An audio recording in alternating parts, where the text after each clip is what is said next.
Hello and welcome to this week's Liverpool.com podcast. It's Dan Morgan, it's Ollie Connolly, it's Joe Rabinowitz. A full roster of Liverpool.com staff after Liverpool have magnificently won 2 games on the trot in 2021, which is a blessing, as is, the change of the seasons and Liverpool getting players back to fitness and in general the mood, which seems to be, Joel, getting a little bit more positive. There seems to be some green shoots of recovery coming back to Liverpool. It does, yeah. It's nice that the Leipzig game this time wasn't just another kind of false dawn before a huge crash down back to earth in a league match. I think myself and quite a few people almost went into the Wolves game with so little expectation, almost resigned to the fact that top 4 is probably beyond them at this point. And then they, at times in the game, looked like they're at risk of kind of, I think they were getting a little bit nervous, which is understandable in the second half. It didn't start brilliantly. And I think over the course of the 90 minutes, they probably only really played well for, I'd say, 15 or 20, probably either side of half time. But they just hung in there, did enough. And I think I mentioned it to Ollie on our post-match Facebook call, but I think Liverpool have played better than that and drawn or lost a lot of games recently. And so it was nice to see that turned round and kind of, as Klopp said, I think he called it an ugly 3 points or a dirty 3 points. Robertson said the same thing. It's been a really long time since we've had one of those horrible 1-0 wins. I actually had a look. The last time I did it was in the league, was Norwich away last season before football stopped. First time this season, really, when they've been winning games this season, it's usually been by a few goals or they've won 2-1 or something like that. But we haven't seen one of those go away from home and just score once and hold on. And yeah, it felt good. The timing of the goal obviously was massive just before half time. And yeah, you worried a little bit, I think, when the stoppage time with Rui Patricio and the amount of added on time, and you just wonder whether they might sort of retreat into their shell a little bit towards the end, and it got a little bit ragged with that final run with Traore. But yeah, it feels great. And also 2 clean sheets, a bit of stability, and a centre-back partnership that actually looks like it could be something solid going forward. I mean, Ollie, is top 4 sort of back within reach? It would take a few variables. I particularly would keep an eye on Leicester. I think there's every chance they might fall off. They've got the experience from last season, but they just look a little bit vulnerable to me, and they look like they're scraping at the minute, which they can still do. But is it there for Liverpool? The big thing that's hard to tell is that everyone has to play each other in that top 4. Liverpool are probably in the best situation of not really having to play many teams that are above them now. Joel and I spoke about this the way. How much does that help and hurt, given that playing West Brom and Newcastle away this season has been an issue, and some games against the big boys as well? The team has really got up for the matches, so you can kind of spin it both ways. On paper, the running looks good, and you have City, I think, are playing 5 of the teams above Liverpool with the rest of the way. So if you give them all of them, which you wouldn't put beyond City, you really help yourself. I think it's almost coming down to a neck and neck race with Chelsea when you look at the way the goal difference and the maths add up. Is you kind of need them to drop 4 points, lose 1, draw 1, and you're on better goal difference essentially. So that to me is what you're looking at, and that isn't that wild when you think where we were even a fortnight ago. If Chelsea had dropped 4 points the rest of the season and you just trend along with them the rest of the way, that seems reasonable. So I think that's their best shot. The most encouraging sign for me out of the Wolves game is just how all these pieces kind of fit together now, that they can really game plan the rest of the season in terms of the squad. But that 11 that's playing at the moment, all the pieces kind of fit. You don't have to be terrified about when does Henderson come back. It's falling apart until he does. That's just a nice bonus when he comes back, whether you rejumble the centre-back partnership or you slot him in for Gini. But all those pieces at present fit pretty well. Firmino might be an add-on. You got to figure that situation out. But having a malleable front 3, the shuttler, the screener, Thiago free to do whatever he wants, be able to change the fullbacks role week to week because of everyone around them, and knowing that yes, we're weak in the centre-back spot, but Firmino kind of acts as a third wheel there, and you can either sit in deep or press him higher up the pitch depending on what you want. It all kind of makes some sense, and it's the first time in a long time you felt like, well, we know the 11 and everything on the bench or everything in the squad is more of an addition than it is trying to plug holes all over the space. Okay, well, for this podcast, we're not going to stay too much in the Leipzig space or the Wolves space. We're going to talk conspiracies, and we're going to talk over our favourite conspiracies. And we all know that lockdown is tough, and we're all having a tough time at home right now. But it's fair to say there's a couple of people online who and maybe going a bit extreme with some of the stuff around Liverpool at the moment. And we took out 5 of our favourites, and we're going to chat over them in terms of how wild they may be or may not be. The first one of all, Joel, is Mohamed Salah and Sadio Mane. I love that tweet that's going around with the arrows about all the times Mane could have passed to Salah the other night. And he doesn't. And then there's the stuff now around he doesn't go down for penalties because Salah takes them. All predicated on the Athletic piece last week, which just very casually dropped in the phrase that their relationship is imperfect, without elaboration. So, on the scale of conspiracy theory, wild, believable states of Liverpool this season, where are you with Salah and Mane? I think this is pretty high up on the wild scale. I think there's definitely something in the fact that they're not probably like the closest of mates in the squad. I think we all know sort of certain friendships there was last season. Obviously, Lovren and Salah were a real thing. Trent and Robertson obviously get on really well. Gini and Van Dijk. There's a few of them there that you can tell they get on really well, and you don't really sense that so much with Mane and Salah. But it feels a little bit forced that people have to try and make it out into more of a problem than it is. I mean, it goes all the way back to like the Burnley game really away at the beginning of last season when they, from everything you saw, Firmino was like laughing at them in the tunnel after the match.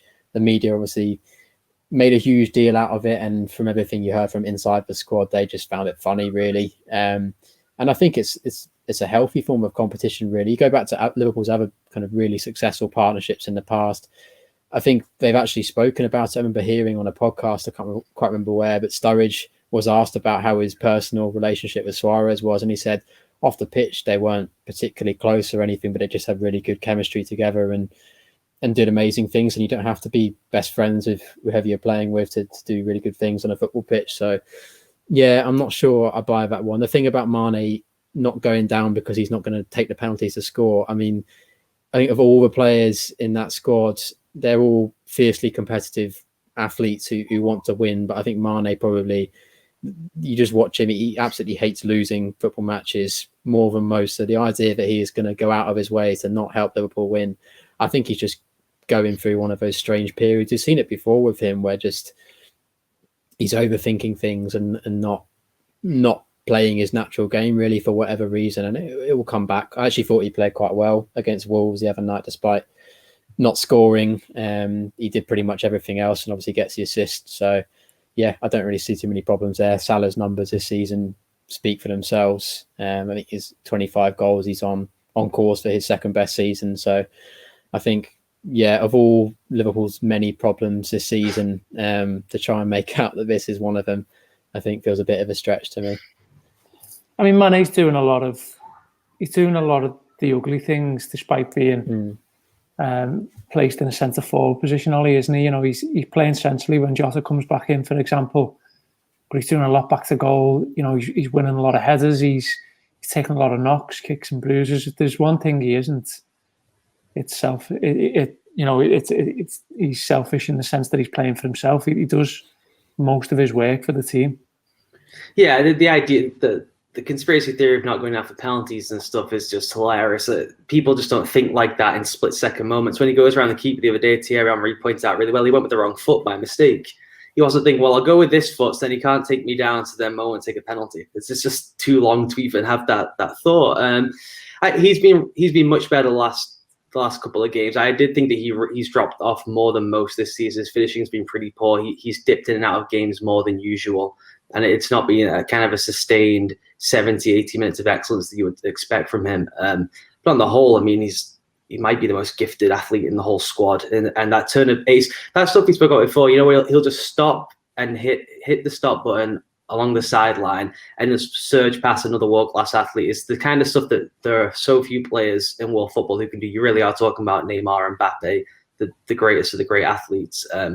And he did that against Wolves once or twice. And it has been a while since we've kind of seen him do that multiple times in the game and take people on and drive beyond them. So that was welcome. I'm not buying any of the conspiracies. It's just odd that you would think that they would even have to be friends. So what if it's imperfect? You wrote that piece this week. rumours was written as Fleetwood Mac all hated each other. Lennon and McCartney, great duos sometimes don't get along so well. And the phrasing of imperfect is so wonderful because it's like, well, we'll plant a seed, something's wrong, but imperfect, okay, so they're not perfect, best friends. One of them's not the godparent for the other one's kids. Cool. So they're good friends, but not perfect friends. Yeah. It's kind of a weird one. I pointed out in that piece, I don't think I've ever had a working relationship that I could define as perfect. No. Ever. I mean, any relationship for that matter.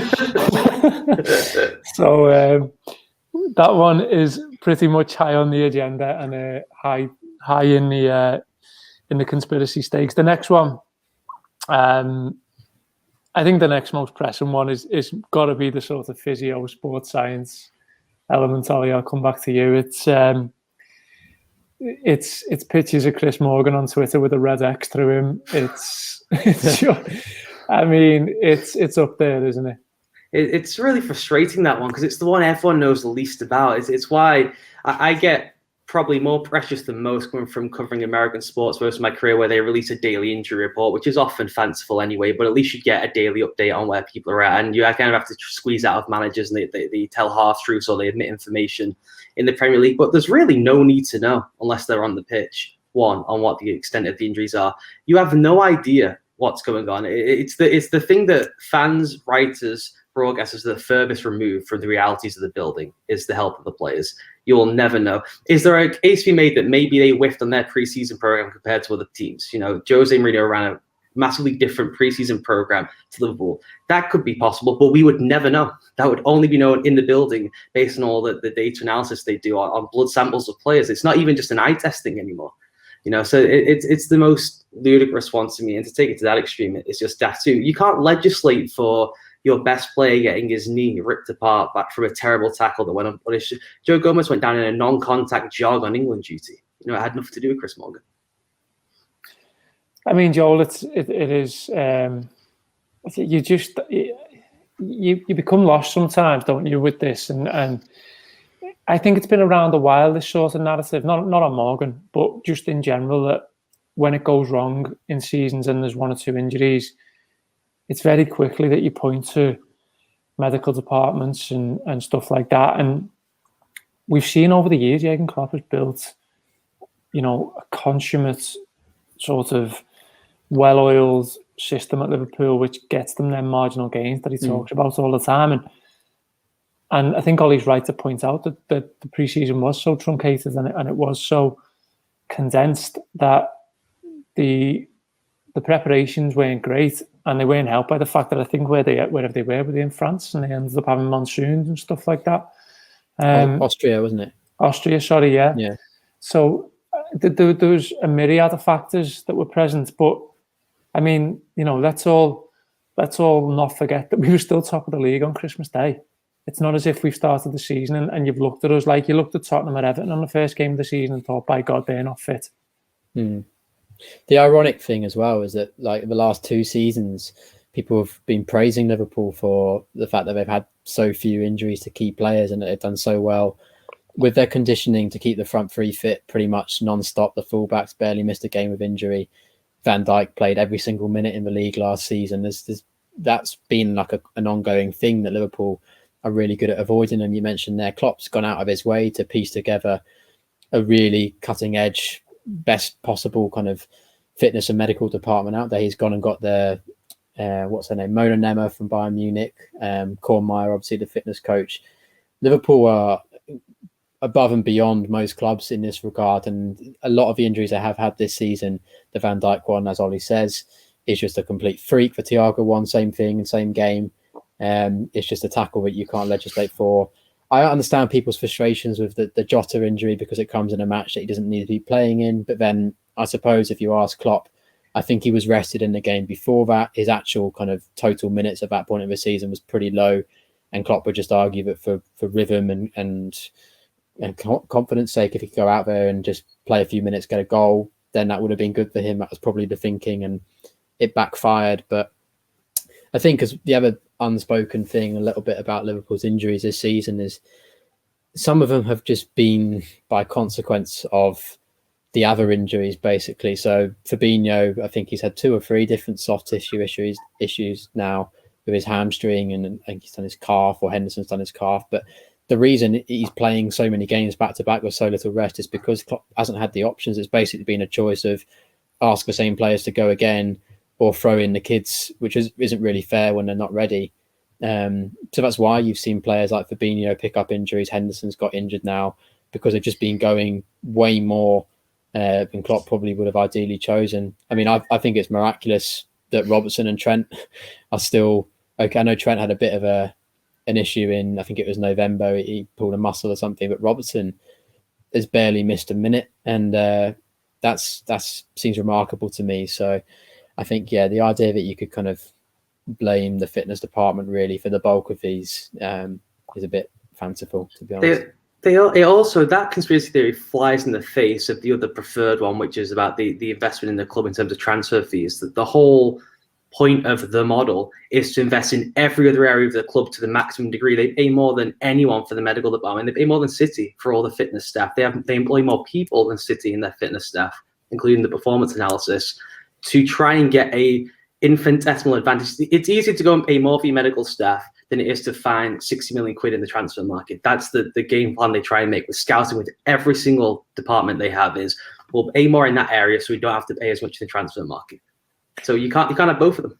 Well, that's going to be the issue in the summer, isn't it? You know, who's going to buy Joel Matip? Who's going to buy Alex Oxlade-Chamberlain? Who's going to buy Naby Keita?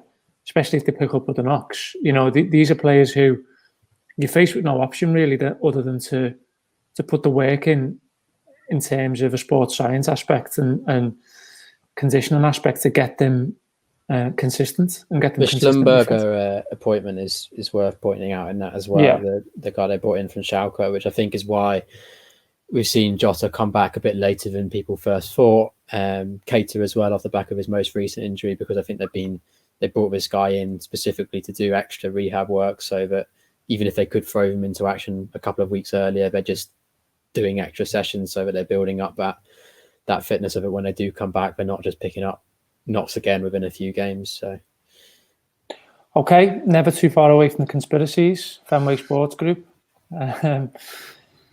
Ollie, the concept of super leagues, the concept of FSG wanting to rule the world and all within it, and while simultaneously doing that, not give Liverpool any money to spend on players.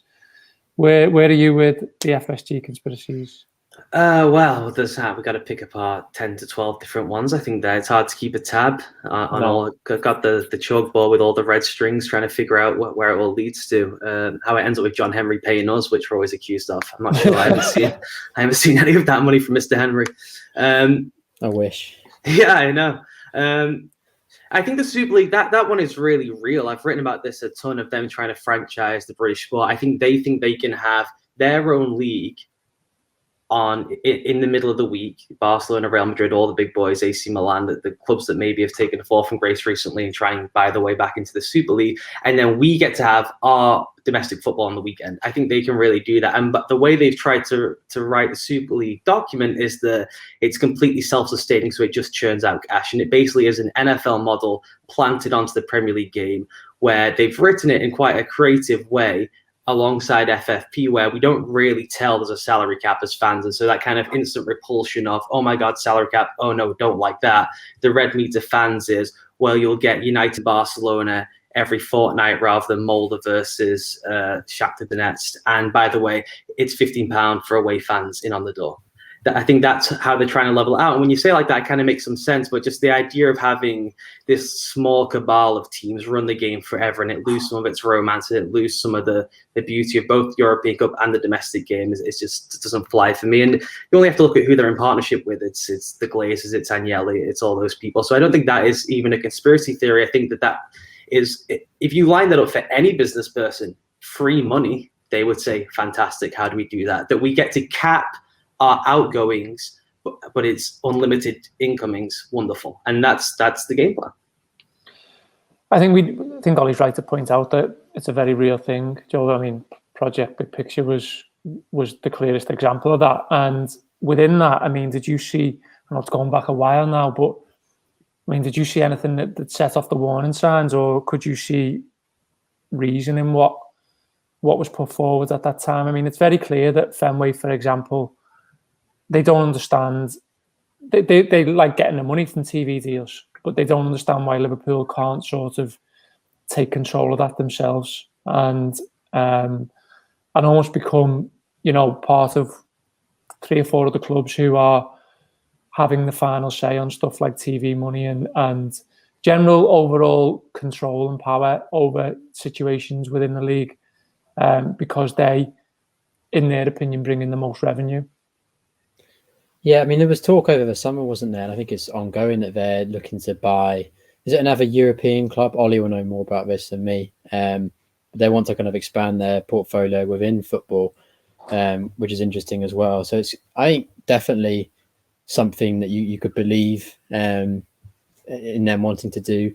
I think, in general, my kind of thoughts on FSG, this is going a bit off track with the conspiracy stuff, but I think a lot of people's why these conspiracy theories emerge and why people are still kind of suspicious about them, even sort of over a decade into their ownership, is they're a really easy proxy for when people just don't know what's going on behind the scenes. So to take a real recent example from January, like a lot of people were furious at FSG throughout January for the failure to sign a centre-back until deadline day, but I still don't know, and we've written and read and spoken a lot about it, why it actually took that long, because Liverpool obviously were linked with Kabak in the summer, for instance.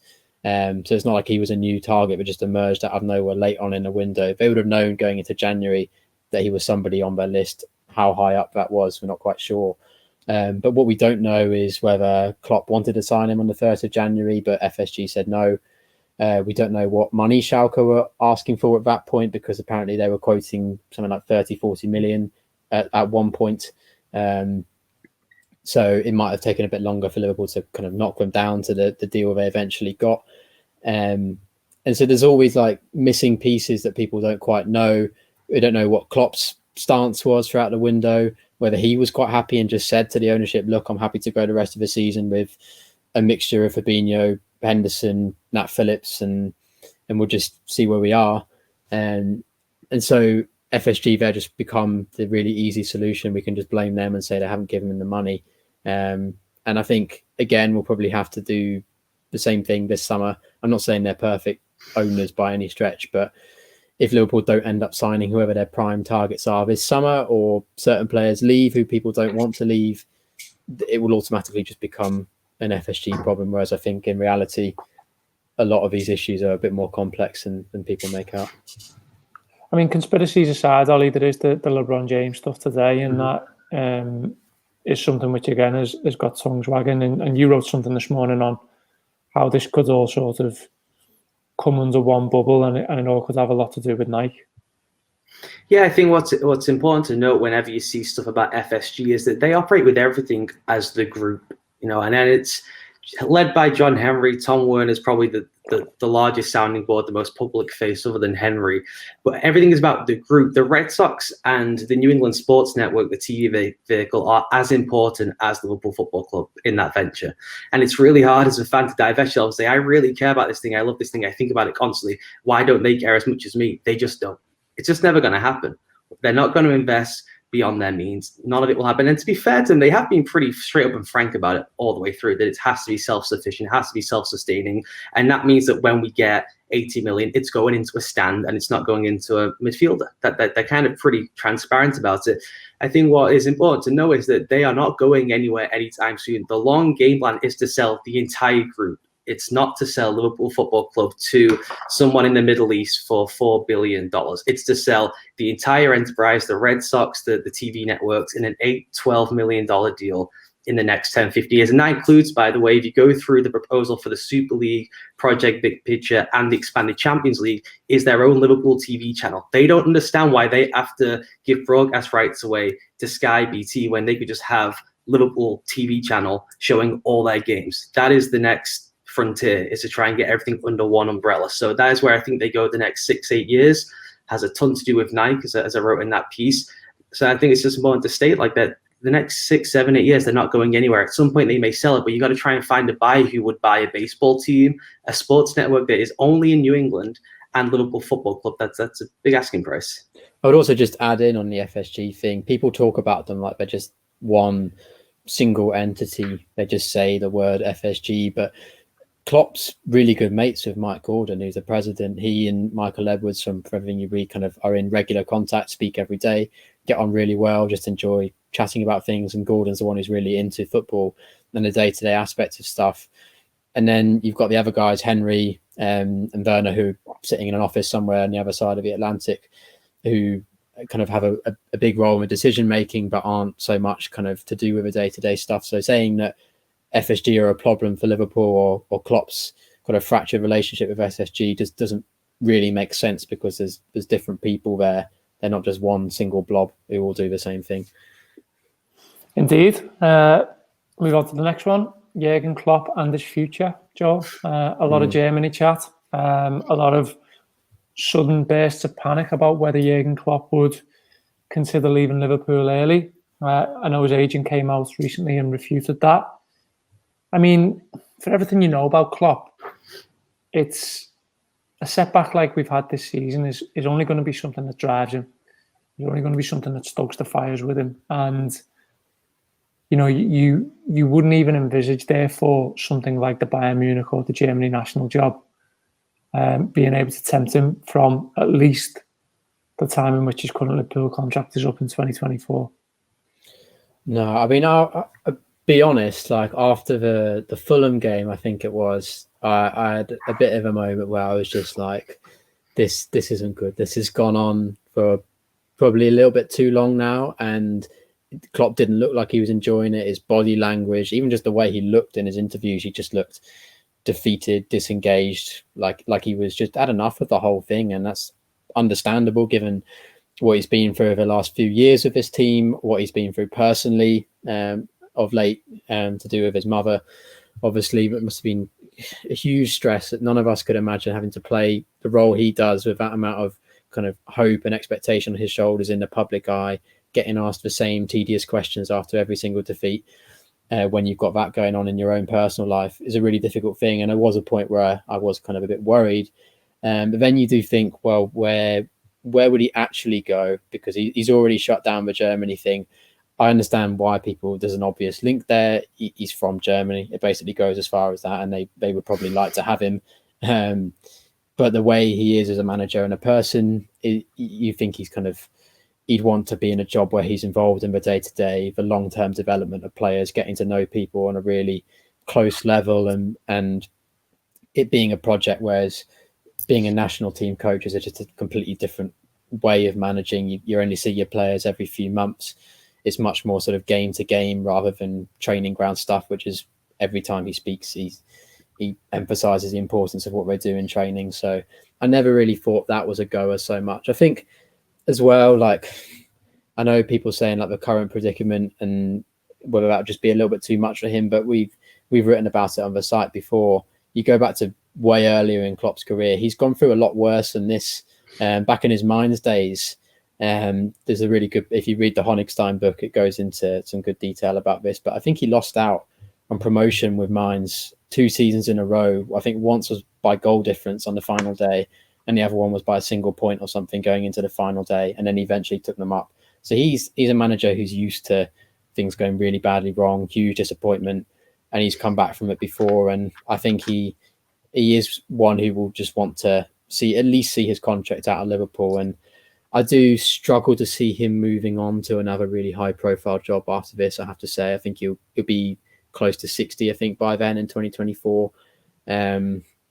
I wouldn't be surprised, to be honest, if it is his last job in management, full stop, and he goes into something else, whether it be punditry or another kind of football director type role. I'm not sure, but I think now that I've had some distance and a couple of good results, you can see kind of where things might get back on track next season beyond. I'm a lot calmer than I was about his future. I think my own conspiracy, Ollie, is that multi-billion-pound companies hire him as some kind of consultant, some kind of management crisis consultant. That exists now. Ralph Rangnick, Red Bull just said, run all our football teams. Why are you bothering running one football team? Run all of them. Win the Austrian League 1 week and then take Leipzig into the Champions League the next week, and then you can leave for Milan at some point if you want. I know it fell through, but that kind of deal on the table with Liverpool saying, hey, go and run all these clubs we bought in Belgium and stuff would be a possibility. Joel makes a good point there. I think that from everything we know about him, he's definitely seeing out the contract. He's seen out every contract. He intimated again this week, I see out contracts. It really means something to him that he signed his name there. He delayed his past sabbatical to extend this contract, so you have to bake almost the sabbatical in as an extra year at the end of that contract. So 2025 we're looking at, and he's getting up there in years. And he said before, he's not managing into his 70s and 80s. It's just not who he is. And then you start looking around and saying, well, he needs basically a cultural club. He's not just going to roll in somewhere where he gets a ton of cash. He just throws it at a project and it's 2 years and off he skedaddles with a Champions League trophy.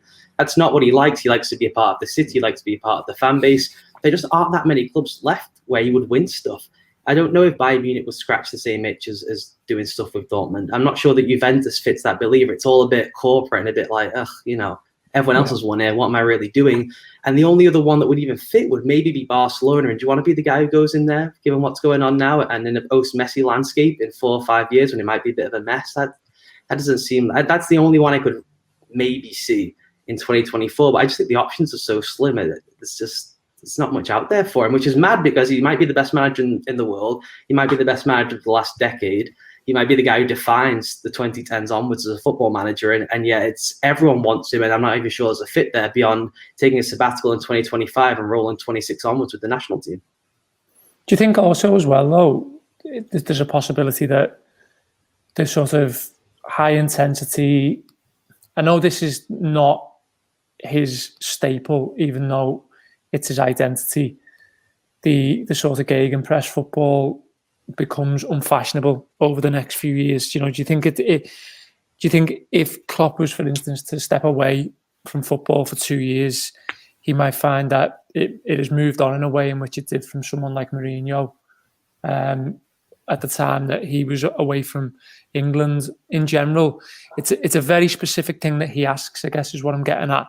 And I don't think it's something that you can sort of step away from too long. I think you always have to sort of be around it. And it's a principle which he's developed himself. He's not the manager who left Dortmund. He's a completely different manager. His teams play a completely different way. He's a lot more controlling. He's a lot more conservative than people think. I'm just wondering sort of what his own trajectory would be in terms of how he would develop as a coach if he was to leave Liverpool. It's a good point. He might be the most self-aware, very famous person anywhere near football. And so I think he would be able to track the history of the game that you kind of get 15 years at the very top. He's not going to be that far away from it once we're at 2024. And that's where I think the national team becomes a real thing, because you don't really need to have kind of a cohesive doctrine that's like, this is how we play and all that. You can maybe bundle your way through a tournament with a group of great players and get yourself a shot at winning a World Cup and just being a complete legend forever. And I think that would fit kind of the timeline of his career, is where that makes the most sense. Having to go into Juventus and saying, okay, we're going to try and play this style of football and we're counter-pressing again. And maybe, as you said, the game's evolved to a point we don't even know yet.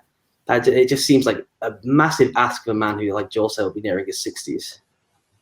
All right, final one, Joel. Will Ben Davies move to Celtic for 10 million this summer without playing a game for Liverpool or kicking a ball? I mean, I've written it. We do, as you know, before every match, a kind of what to watch feature. And I must have done 2 or 3 now where I said, is this the time where we finally see Ben Davies get a start at centre-back? And it just doesn't happen. In fact, he doesn't even make the bench. I think that's probably been, even more so than him not featuring so far, has been the most surprising aspect. Is he's just not even getting in the matchday squads. And, Reece Williams is on there most weeks. A player who has only really had under 23s experience prior to this, he was playing for Kidderminster in non-league, as you hear every single time he plays. But the fact that they've signed him and he's not even on the bench. Klopp's been asked about it a few times in press conferences, hasn't given too much away. At one point he said he had a knock. Then I think most recently he gave a bit more of an explanation where he said he's just got to basically learn quite a few things and get up to speed. But it's something doesn't quite add up about it, because I mean, Kabak hardly came from the highest level. He's playing for a team who was getting thrashed every single week at the bottom of the Bundesliga, was basically pretty much already relegated in January by the time he joined. I think they lost 7 or 8-0 at one point in this season, and he played. And yeah, it's not like he came from a really similar level to Liverpool and just slotted in. He's made the step up and he's been thrown straight in, and especially in recent games has looked the part. So yeah, it is a confusing one. I think when we all saw the name, I think most of us, apart from Guy Clark, hadn't really heard of him or knew much about him. So I think, yeah, it'll be interesting to see now, because we've got this established partnership between Kabak and Phillips, and the way Phillips is playing at the moment, you don't really want to take him out of the team. It looks stable with Fabinho in front of them. I don't think they'll sell him in the summer. That would just seem such an un-Klopp, un-Liverpool thing to do, literally, to get a player for 6 months to make a cheap buck. And I think they will need numbers next season, because we've referenced it before, but we don't know what kind of shape the centre-backs are coming back from injury will actually be in, and how long it will take them to get back to a level we want. So I think having him in the squad next season definitely makes sense. But I wouldn't be surprised, to be honest, at this point, if the first time we actually see him play for Liverpool is a pre-season game at some point in the summer. Is there anything at all else to this, Ollie, do you think? I think I buy this one. Really? I think the thing that's made me be like, you know what, this is a bit weird, is the bench situation. Because I get him saying, look, he's got to figure out the nuances of our system. It's really demanding, really taxing, got to be in certain places at certain times. Then I watch the games, I think Nat Phillips is really reckless. He loves to jump out the line. That cannot be within the principles of what Klopp is teaching every day. And the lad from Kidderminster figured this out in 6 months, but the player's been playing professional football for years, can't pick this up that fast. That seems a bit iffy. I would not be floored if there was a deal that said, like, if you need to play him, but if not, he doesn't play to sit on the bench because we want to take him this summer. And him and his agent sat with Liverpool and Celtic on a conference call and said, let's iron out this deal that says this is how it goes the rest of the season. If it's a break glass situation, he is available. If not, you leave him in Kirby. That wouldn't floor me. And they will not sell him, because they will not look like that. It will be a loan where they can brief and say, you know, he needs development, he needs more game time. We can call him back in January if we need be, but we'll loan him with an option for Celtic to buy. You know, Takumi Minamino immediately briefed that, oh no, we love him, he'll come back. Well, then why'd you let him go in the middle of the season? That's a weird one. So I could definitely see that happening. The other option, me and Dan discussed this the other day, is he got to Kirby, they all looked around and said, he's not fast enough to play at this level. What did we do? Which is in play. I think the other thing as well, they gave him like a proper big photo unveiling. They took him to Anfield. There's a photo of him standing there with his arms out under the This Is Anfield sign, looking out on the pitch, interviewing him about how it's his dream to be here. I don't know. To put him through all that and not even give him a run out. I mean, I don't even buy the pace thing, because I've seen few players turn slower than our current 2 centre-backs, but they're doing just fine, because we generally don't let the ball get near them, and when it does, it's usually headers, which they're good at. So everything you read about him, I mean, he was supposedly one of the better centre-backs in the Championship. He's not like he's come from non-league football or something. It's just a tier below. Sorry, Joe, go on. No, the idea that he would be so far off the level that he couldn't even get on the bench instead of Reece Williams, to me, I don't quite buy. I think... I agree with you, but he's not. If you sell to Ollie, do you not just absolutely walk away from the whole thing out of principle, or is this very sort of Bobby Axelrod doing you out of a deal and then giving you some light back at the long game play? If I'm them, I'm reevaluating now what the terms were. I mean, you might ask for Reece Williams at this rate. Guy can get Liverpool's bench, you know. There you go. We got through a whole pod and got one over the line. We are a democratic bunch. See, we buy into everything. All right, that's been the Liverpool.com podcast this week. Hope you've enjoyed it. Check out Liverpool.com's website, where there's tons of writing, brilliantly done by the 2 gentlemen with me on this podcast, and tons of features that you'll find interesting. Other than that, stay safe and speak soon. Hopefully, I was going to say after another Liverpool win, but they're not even playing. So, see you later.